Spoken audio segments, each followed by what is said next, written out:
What if I told you that the glamorous world of the Gilded Age might secretly be the missing puzzle piece to unlock the forbidden secrets of Downton Abbey? Sounds insane, right? But hold on, because once you connect the dots, you'll see how dangerously close Julian Fellowes has come to building his own hidden universe. Now, before you roll your eyes and say, there's no way these shows can connect. Different continents, different timelines. Ask yourself this: why do so many suspicious breadcrumbs keep showing up in the Gilded Age that directly tie into Downton's beginning?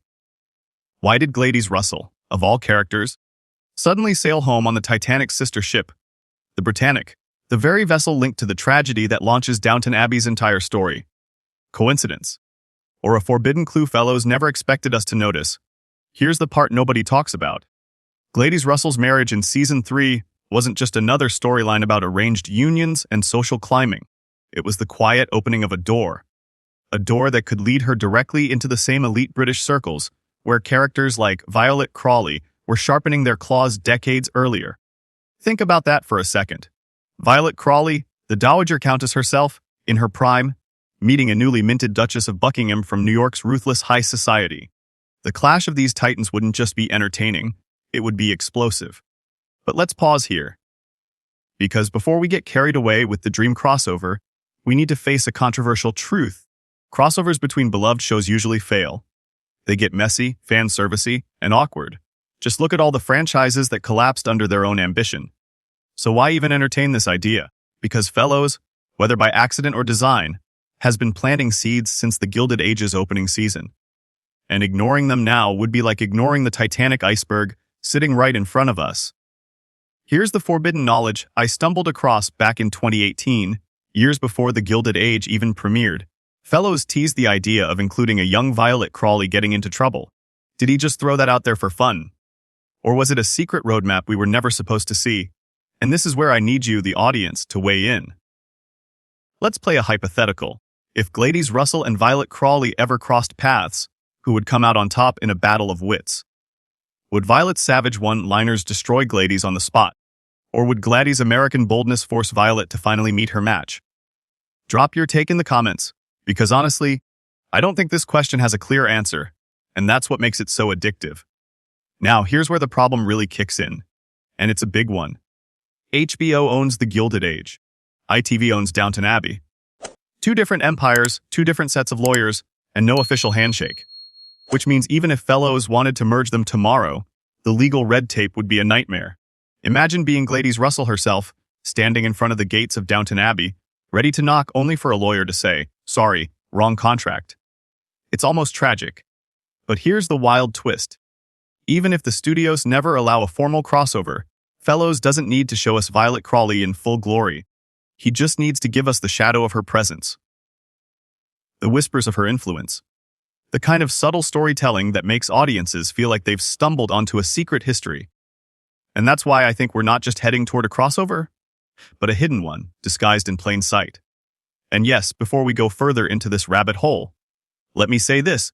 If you're obsessed with unraveling these forbidden connections and discovering the truth Fellowes never dares to confirm, then you absolutely need to subscribe right now. Not later. Now. Because this channel is where we pull back the curtain on the secrets they don't want you to know. Now, let's push deeper. Gladys Russell's storyline doesn't just open the door to Violet Crawley. It also teases a haunting parallel with another Downton legend, Cora Crawley. Remember? Cora was America's original dollar princess, shipped off to Britain to marry into an aristocratic family for wealth and survival. Sound familiar?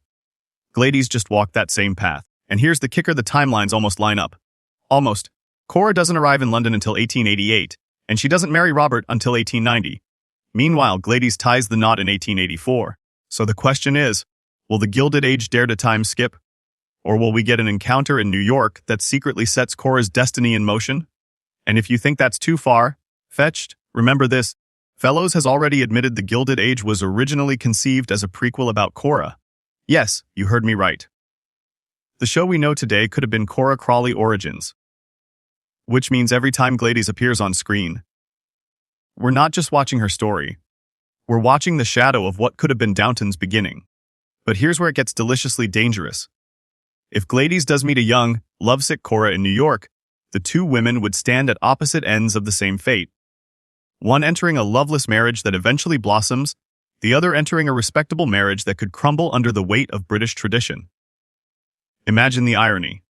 Imagine the emotional carnage. And imagine how much fun Fellowes would have playing us like violins, hinting at a future we already know while twisting the knife in ways we don't. Loop back to the Titanic. The very event that opens Downton Abbey is already circling the Gilded Age. Gladys sails the Britannic. Downton opens with the Titanic sinking. That's not a casual Easter egg. That's a breadcrumb trail. Fellowes is practically begging us to follow it. And you can bet I'm going to drag you all down this rabbit hole until we hit the bottom. But we're only scratching the surface here. Because if Gladys Russell is the key to a Downton crossover, then the real question isn't, will it happen? The real question is, what forbidden consequences will it unleash if it does? Stay with me.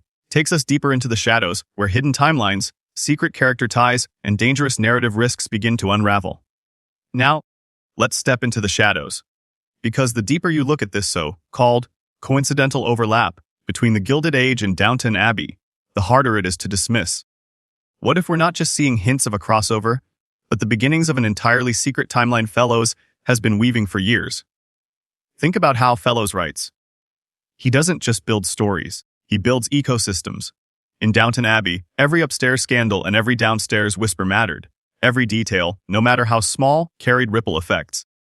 So do you really believe he would place Gladys Russell in England, in the exact social circles where a young Violet Crawley and Cora, future Lady Grantham, were beginning their journeys, without having bigger plans in mind? Let's go deeper into the forbidden knowledge. The Britannic. Why would the Gilded Age specifically reference the Titanic's sister ship? It's not like Fellowes needed that detail. Gladys could have sailed home on any ship.